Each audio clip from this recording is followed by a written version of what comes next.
the thinking and the readiness for that when it comes to that engagement. So something that I think is really important to bear in mind, that from my personal perspective, the maturity of the conversation in energy transition is far more advanced in the UK, driven somewhat by fiscal policy as well, than what you see particularly in the US South and the Gulf Coast. Building on that, so what will support that going forward, talking about the regulator, one of the things that I really focused on when I first moved to Louisiana in 2015 was engagement with the regulator. And again, the maturity of the conversation is different. So I was responsible for a business that had about 1,500, 2,000 people offshore in the Gulf of Mexico. And I asked my team when I first got there, how often do we meet with BSE? So BSE is essentially the prominent regulator in deepwater Gulf of Mexico. And they looked at me and said, only when we have a problem. And I said, okay, so how do we become more proactive with that? And how do we engage and create that partnership with the regulator?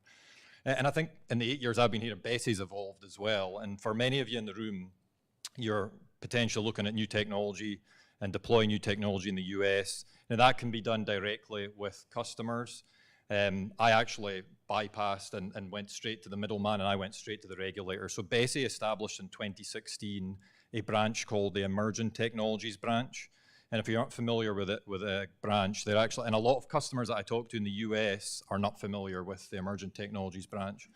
They're Houston-based, and what they will do is appraise new technologies to potentially support that application in the Gulf of Mexico. So whenever you take a technology, or a customer takes a technology forward and goes for approval, if you're not familiar, BSE is set up in districts along the Gulf Coast. That application will go into a district. The district then will potentially go back to the ETB. So it's worth, for those that are here looking to discuss new technology with customers, being aware of the ETB and engaging with them directly. And I can tell you from personal experience, it's helped ICR. Fabulous. That's really interesting. And counterintuitive to some of the things we're told, actually, which is quite good.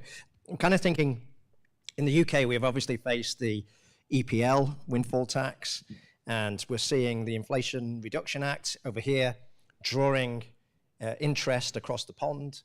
Does that put us at a disadvantage, or do you think no matter what, we will just keep progressing? Are we okay in the UK, or is all that capital and investment and new ideas going to come over to the US? So we as the UK in this question? We as the UK, sorry, yes. Sorry, I keep forgetting where I am. Look, I think from an industry perspective, I think the windfall tax is already proven to have moved operators to look elsewhere. We already see rigs moving outside of the UK North Sea, and so I certainly can't sit here and say that that particular tax is positive for the UK oil and gas industry. That said, I talked about the stick in Europe and UK driving energy transition, and I do strongly believe energy transition will happen faster in Europe and in the UK because of those fiscal regimes, because people just simply can't afford not to, whether, as I say, it's with their employment and their workforce, but simply from a returns perspective. If you don't have a credible plan about how you're going to reduce the carbon output or the amount of carbon that you're using in your business, doors are going to continually close to you. And unfortunately, whether I agree with it or not, the political direction in the UK is very, very clear now, and there's very little hope, I think, that we're going to see a change, particularly if we move to a Labour government that I think is even more vicious on hydrocarbon production. Yeah, that's interesting. In the US, obviously the IRA, Peter, has garnered a huge amount of interest. Does that mean that it's enshrined now? Is that the future? We've got a presidential election next year. Could things change again? Could we go full circle a different way? Is that feasible, or is this just the trajectory we're going on now? I think you're going to see fits and stops, and I think the political environment is definitely going to affect it. I know we put regulations out that said by 2026, we wanted to make sure we were monitoring, doing all the EPA calculations, tracking, and we've set some stakes in the ground. But we also know that can be moved out, pushed out. Changes can be done with it. Because remember, somebody has to spend the money. The money has to be available for these companies to really throw at all the ESG, all the environmental, all the supply chain, everything we were just talking about. I was just talking to one client last week, and we were talking about what's their emissions, going back to Suba's slide, where's the most of their emissions? And they're a big emitter, and it comes from their compressors, and their compressors burn natural gas. And that natural gas gets moved to the pipelines to send to LNG, and they're the largest natural gas pipeline. And so the question was, how much does it take to go just to electric power? And let's just assume that electric power is not generated by natural gas, but let's just assume it would be half of their total value of their company, $20 billion, to change out their natural gas compressors to go to electric compressors. Half. Now, are you going to make them try to do that? Is there going to be regulation to do that? Absolutely not. Because if you do that, you ruin the company, the economy of the company, and their ability to move gas. And they're a very, very large producer of it and mover of it. So it was a huge number when she told me that. And so I don't see the government pushing to the degree where it's going to impact the business to the farm that is going to cause a detriment. And if it does, there'll be a pushback. And the political change, if it goes Republican, could even exacerbate that as well. Oh, right. Wow. That's cheering, isn't it? Patricia, I mean, you know, as Chris was mentioning, we've had a windfall tax in the UK, which has almost universally stopped inward investment into the North Sea. Where one goes, others tend to follow. And huge pressure in this country around green jobs, and there's a very vocal level of people in Congress and elsewhere pushing for more money to be spent in other areas that should be funded from the energy sector. Is that something that keeps you awake at night, that you think, oh my goodness, there's going to be more money taken away from us when we should be investing in that future? I think the U.S. is leading globally the energy transition, so I have a slightly different view. Good. And I think has become the gold standard for some of the decarbonization technologies. Methane abatement, I think that's one that the U.S. is doing really well. I think there's recognition that oil and gas is here to stay for a while, and in that process, gas is going to be a transitional fuel. But there's a lot of provisions and money in the IRA for technologies to be deployed from digitalization, but also for methane abatement itself. So one of the points that we discussed was about taxing not just the gas sold, but the gas produced at the wellhead. Yeah. And that is with an intention. So, Chris, and that is where the stick comes in the IRA, because there are now fees, maybe no penalties, but there are fees. And basically the way how it works is, if you're going to emit methane, which is the second more potent climate change agent, then you're going to pay for it. So things like flaring or leaks now are going to be detected and are going to be managed. So I really believe whether the UK or the US or Europe makes progress towards decarbonizing the energy industry, we all win, because we are a global industry. So I think as a whole is a win. And there's a recognition that we need energy security, we need affordability, and we need sustainability at the same time. So I think we went from just saying energy transition, and this is a on and off oil and gas to renewables, to saying this is really a managed transition, in which as long as we can manage and have a pathway to decarbonize the supply, and that is where, again, technologies like hydrogen, carbon capture, direct air capture are super important. And I think the IRA is putting the money. Now, the other piece about Congress is the permitting, because that's a big concern. The money is here, but how do you get the permits at the speed that you need for these projects to be deployed and implemented, and the capital access and utilize? Okay, thank you. We're going to come to you guys in a minute, so please get your questions ready. But Subodh, are we at a position now where we're almost squeezing the pips a little bit, and that we may end up seeing some companies moving into different fields, or actually we can't manage, or we can't meet expectations, and demand is going to drive change? So, you know, is it possible we could end up in a position whereby we just can't feed the world in the way we want to because there's just too much pressure on us? I don't envisage that scenario, but I do want to add something on the IRA before I answer the question, which is that IRA is not just about subsidies. There is also another element to IRA, which is raising revenue, because at the end of the day, today, US is reaching its budget ceiling, and it's going to probably reach the limit pretty soon. So the IRA contemplates raising taxes, and it also is reduction from the Medicare, which is going to raise enough revenue for the government to fund the energy transition space. Now, it's obviously a political nightmare to get anything done in the US today, but my point here is that we should not think that IRA is only for clean energy. There is another element to it. So the success of IRA depends upon balancing both the elements. And to answer your question, Damien, I think we are a very, very resilient industry. And we, in the face of challenges, we always deliver because we have the know-how, we have that presence.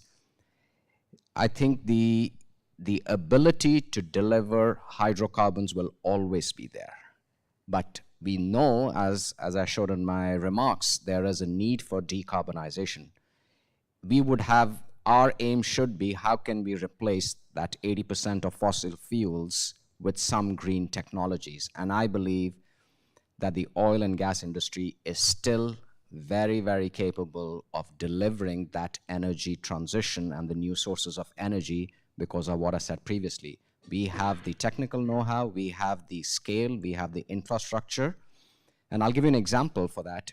Today, there is a project, because hydrogen, as Patricia said, is one of the most sought after alternate fuel. And that alternate fuel, you have green hydrogen and you have blue hydrogen, depending upon the source of the hydrogen. There's a project today for the Gulf of Mexico to take the top sites, convert them into wind farms, and to use the water in the ocean, which is saline, to extract hydrogen and use the existing infrastructure of pipelines to deliver energy. Now, is it easy?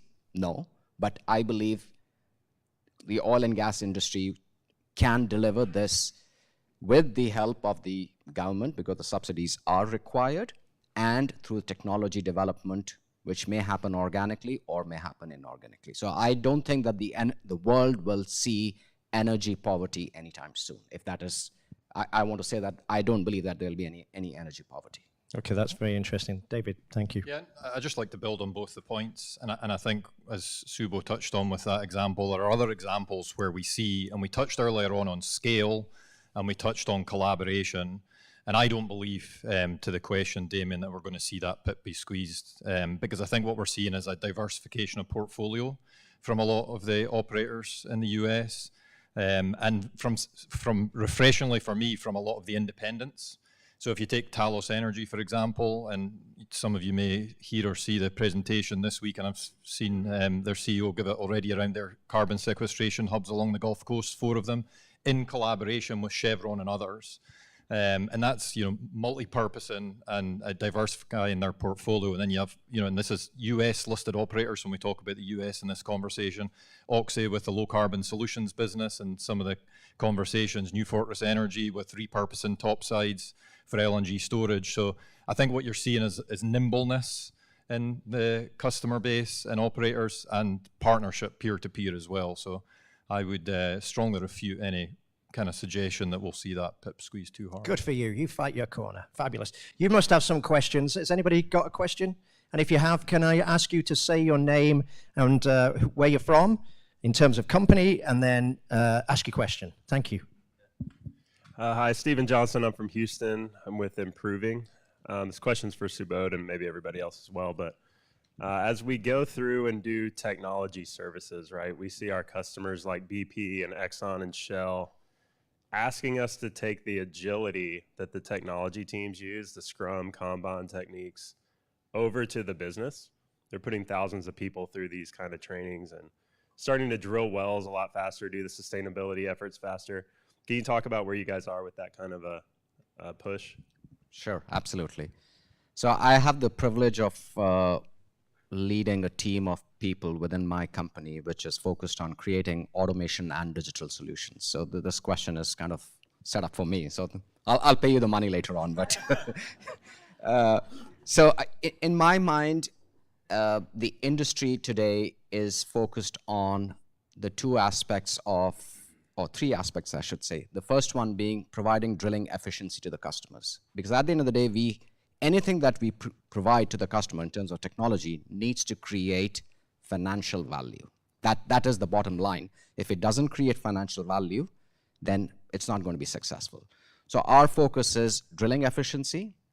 The second focus is how we can provide safety, because, and I'll use some projects. So we are doing a project using a vision-based system which monitors, and I think offshore already has this, to actually monitor the red zone area, what is called on the rig, so that if there is a person who moves into the red zone, if there's an activity that is going on, the rig can automatically stop.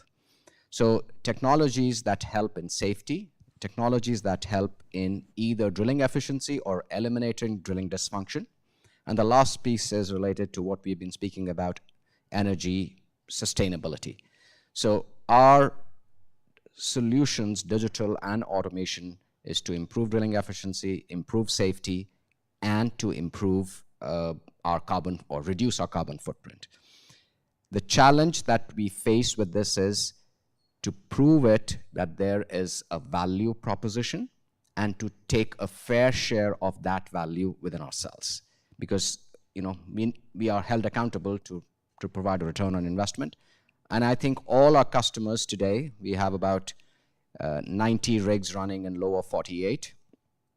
And 70% of them today are running either automation or a digital solution today. And that helps in providing either of those things that I spoke about. Does that answer the question? Patricia and Peter, I guess that's in your sweet spot, isn't it, really? Let's go with Patricia first, and then Peter can answer. Anybody else got a question? Put your hand up whilst we're waiting for that. Yeah, so I think you said, well, Subodh, it's an economic equation at the end of the day, especially connecting the topics. As companies need to disclose their carbon accounting with their financial reports, and they need to set their baselines and report the progress, that is where companies are going to privilege services like the one you described, Subodh, in which you can not only add the efficiency, the safety, but also the reduced carbon intensity. And as you're able to measure it, track it, and demonstrate it, they will be able to account for it in their financials, and that will have an economic impact for them, and then that will give you the possibility to capture that value. And that is our belief with our approach to data-driven carbon to value. It's really getting access not just to the data, but measurement-based data that can provide that transparency, and that transparency to eventually transact and command the premium that Subodh is talking about. Brilliant. Peter, can you give me an example? Because we talk about data and we talk about digitalization, and sometimes it's hard to imagine how that plays out. So can you give me an example of where a practical solution that's been introduced that just proves that point? Anything off the top of your head? I have a whole bunch of them, but I want to make a comment on something to everyone in the room. We very often talk about capital, drilling capital, building wells, getting more efficient at drilling wells faster.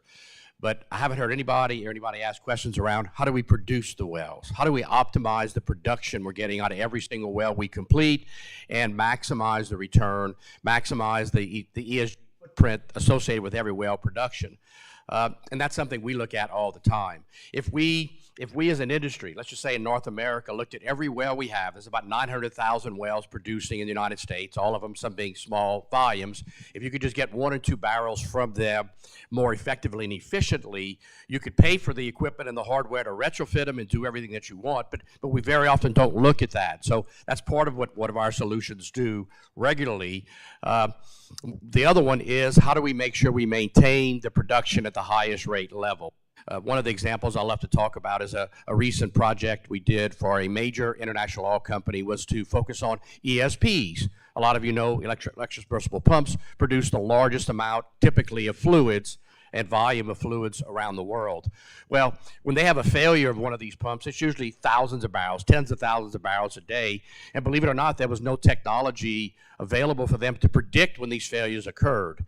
We applied our technology to the project where we competed against 6 other major vendors, and we were the only ones who could predict, using machine learning, digitalization of the application and the technology, to help look forward at how to stop the failures from occurring, or at least knowing when they were going to occur, and then that way you could be prepared to fix it. Because you've got a 5,000 barrel a day well goes down for months.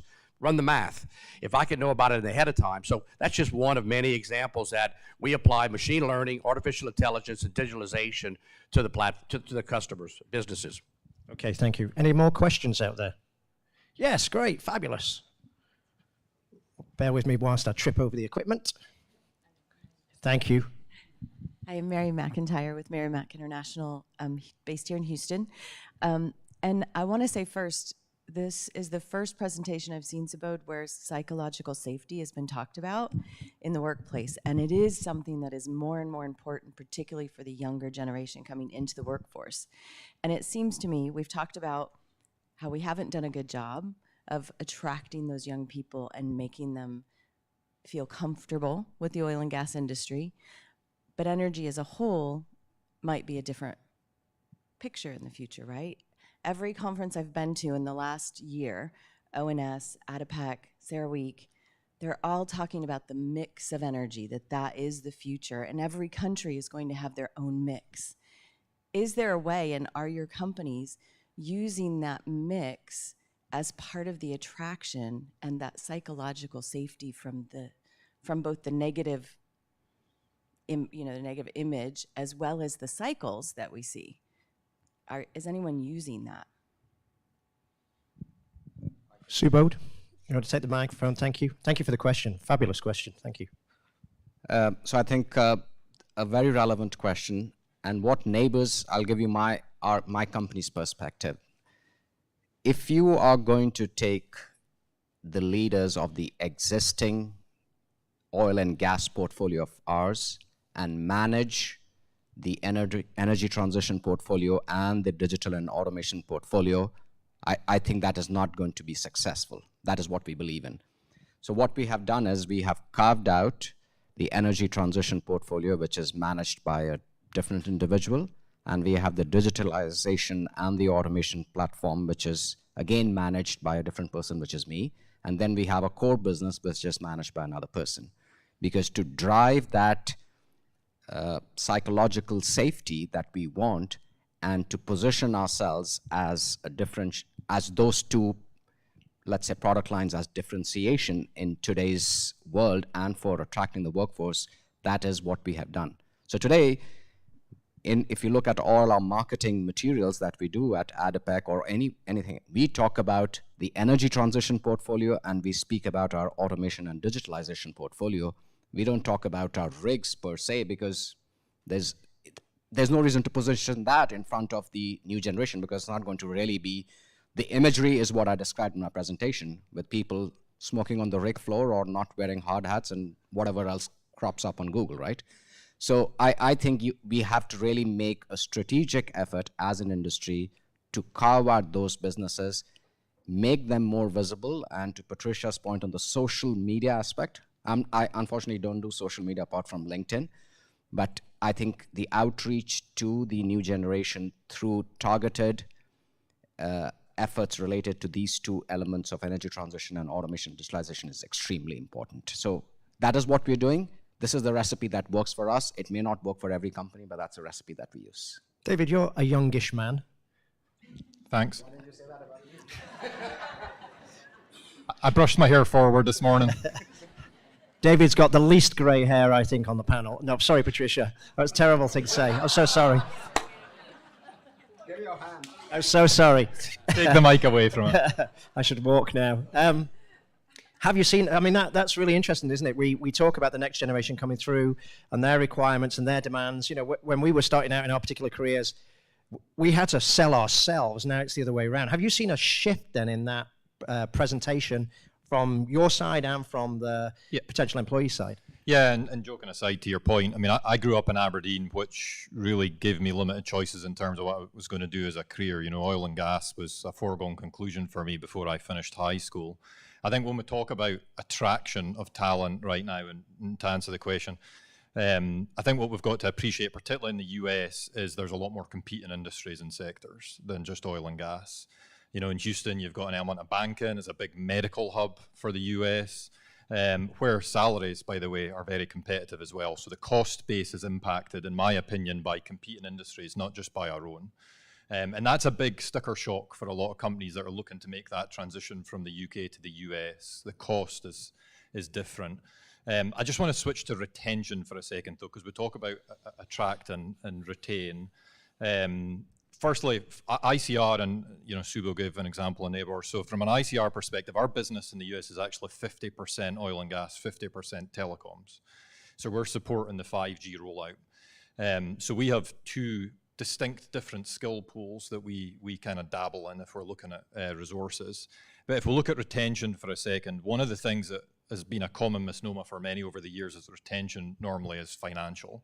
And I think for me and what we've done within ICR is really shift away from that, because that's not for me the right carrot to be dangling, and look at how we can support career and career development and actually further education. So that's a conversation I have in a lot of my one-to-ones, is how can we help diversify the skill pool that we have in the existing business, whether that's be multi-skill a drone pilot into supporting our oil and gas teams, or a traditional oil and gas technician into being a drone pilot. In fact, I've got someone going down to the park to do that this week. So just to give ourselves that kind of cross-fertilization, and a lot of that's psychological when it comes to employees, is they feeling valued and understanding that there is a career path beyond where you are, because ambitious employees, we're not going to keep enroll for more than a year or 2 years, and we don't want to. We need to unleash that potential. So for me, whilst I said that from self-confession, attraction's a real focus, retention is a reality as well. Fabulous. Patricia.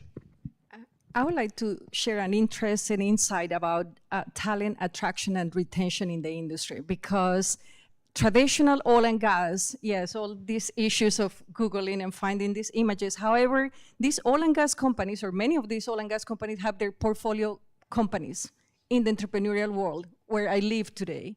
And the salaries are not as high. However, there are not too many challenges attracting talent. People are really excited to join and to participate in that. So I go back to the narrative and how leadership is so important in shaping that vision and that narrative, and of what the energy industry is as a whole, because venture or portfolio companies from these venture funds that are working on hydrogen, that are working on some other molecules or software as enablers for those oil and gas companies are not having issues. So I think it's about shaping this vision that protecting the planet, building a sustainable future is not something that the oil and gas industry is against, it's actually building. And at the same time, we're also driving successful economies in the process. Great, thank you. Any more questions? We're coming towards the end, but is there anybody with any burning questions? Yes, ma'am. Good morning. My name is Mariela Poleo. I'm with Citgo Petroleum Corporation, and I run their nonprofit foundation. But we have been talking about attraction and retention, and I think we've got a good idea of how to bring young blood into the industry. But what about the oil and gas seniors that, they need to adapt if they want to remain in the industry? They need to adapt to energy transition. How do we get them to continue to be relevant and prepare for this transition? Thank you. Are you looking at anybody in particular? Peter, I'm sorry, you've got the microphone in your hand, so. I'll jump in. Being a more senior person here, I've had the luxury and ability to interact with lots and lots of senior executives around the world. And all of them, in theory, when I talk to them, embrace the technology I will present to them, and we talk about it, how they want to utilize it or whatever. But believe it or not, a lot of the resistance comes into the next level within the organizations. They don't want to apply it. They want to do their own. If it's not invented here, is a challenge that I face every day. So I think they want to evolve. But then I think they see a revolution if they try to force things into the industry, and we're very slow to adopt. But it's available, and it's available to be applied, and I think it's coming. Going back to the earlier question, when we can start leveraging these pieces of technology for everybody that works in the field everywhere and give them the right information, the right data to help them drive decisions, and get them excited about using this rather than the traditional way of having to drive, touch, turn, and do the things. can help their safety psychological side, it can help them be more engaged, and it can help educate them. And the senior people need to embrace that. And the ones I talk to want to, they just have a hard time shifting into their companies, unfortunately, because of resistance within their group. Chris, that's really good, isn't it? Really interesting. Are we missing a trick because we had all these people retire during COVID or step back and not work as much as they may have once done, who have got huge skills and are underutilized? Actually, should we be targeting a much older marketplace to try to bring some skills back into the sector? Well, that's obviously a challenge for governments across industries at the moment, is getting the workforce back into the workplace that's left. Possibly. I think if, as a training business, I would still say those that are embracing the new digital technologies, the new platforms, our simulators, our virtual reality, tend to be those at the younger end of the spectrum. We get a lot more resistance. If we give somebody an option, for example, to do their lifeboat course, as soon as you go above the age of 40, they want to spend a day at the harbour. They want to get chucked off a 30-foot pole and drive, a lifeboat around the River Dee. As soon as it's a young person, they don't want to waste a day. They don't want to get dirty. They're much happier to come to our centre and sit in a full motion simulator 3 hours and they're away. So I think that the answer to that question is two-way. We need to give them the opportunity, that older workforce, to embrace the new technologies that are here to stay, but also we've got to put our pressure on making it more available as well. I'm going to ask the final question, then we'll wrap up and give you a few minutes just to say hello, goodbye to everybody. When you were growing up, what did you want to do for a living? And are you disappointed you've ended up doing what you are doing? You first, Chris. Thank you. Well, I didn't grow up wanting to be an accountant. Which may not come as a surprise. What may come as even bigger surprise, given my size, is I wanted to be a professional cricketer growing up, and I got some way down that line, but size and vertical, not width, caught up with me as a bowler, and I suppose I fell into I'm good at maths, so I ended up becoming an accountant.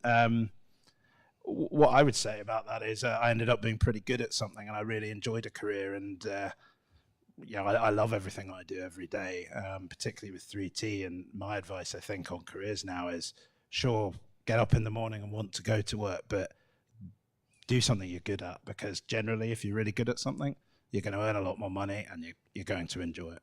Thank you. Chris will be available at the end to explain why cricket is the grown-up version of baseball and much more interesting. Peter. Yes, I wanted to be a medical doctor, and I actually with a discipline in psychiatry.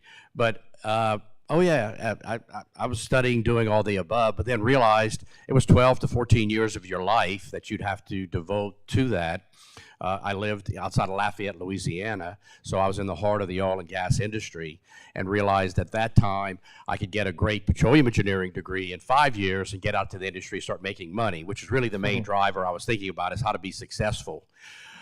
Absolutely no regrets. I love the industry. I was retired for 12 years. I came back full-time 3 years ago because of the technology that Datagration has and the ability to really transform the industry. I'm a zealot and passionate about it and really enjoy what I do, and I wouldn't do anything different and have absolutely no regrets of being in this industry. We're dynamic. We're going to be here, I think, for a long time. We're very important to the industry. We're very important to everyone's happy life every day for everything that we do. So I'm happy to be part of it. Brilliant. Thank you. Patricia. Well, believe it or not, I wanted to be a petroleum engineer or a psychologist, so somewhat similar. And through my career, those have been two common themes. People, I'm always interested about what motivates people, leadership, diversity, inclusion, and now working in the energy space, I feel that is the connection between those two. I'm using all my skills as a petroleum engineer, now driving these new data-driven platforms for sustainability, and at the same time, looking at ways how can we make this a more prosperous and equitable world for everyone in the process. So I think those two have been fulfilled now with what I'm doing. Fabulous. That's a beautiful thought. So my answer is going to come across pretty shallow. I grew up in India with more than 1 billion people at that point of time. And I come from a very humble family, and my driving force was to make money. And I went to engineering school by working hard. And I went and joined Schlumberger because that was the highest paying job out of my college.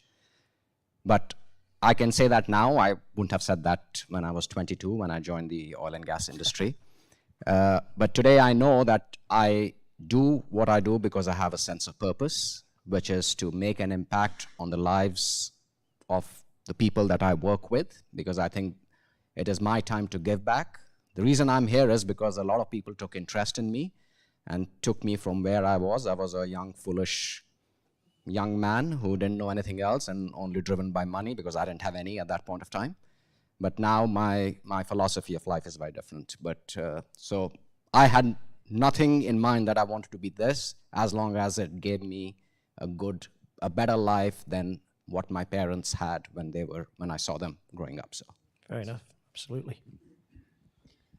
I think I'm going to share something that quite often I hear from the talent in our organization that I talk to. I didn't know for a long time what I wanted to be. And I think I wasn't sure coming out of school where I was going to go. I alluded to earlier on in jest that oil and gas was a foregone conclusion, but the closest I got to being clear on what I wanted to do was a pilot. But I clearly wasn't smart enough to do that. So for those of you who know Belmont Street in Aberdeen, there's a military careers office. I was dropped off there by my dad and told to figure out the answer pretty quick. So I joined the Air Corps. That was the closest I got to ever being a pilot, and then realized quickly that wasn't for me. But I think that's something that we see in industry now, is that there's a lot of indecisiveness. Even when people get to university, I talk to people and they're not sure what they want to be, young family members. So I think that's where I was for a long time. I love what I do. I love now where I am, the role I have, the entrepreneurialness around it, the ability to make decisions, and the autonomy that I have is something that I enjoy. And I guess on the basis I'm probably the last panelist talking, one of the things that I strive to achieve in my career is that I want to be known by the legacy of the talent that I leave behind. That's lovely, really lovely. What a nice way to finish. Thank you to our sponsors. Thank you to all of you here today. I hope you have an incredibly successful OTC. I hope you get what you want. And can we give our panel a large round of applause, please?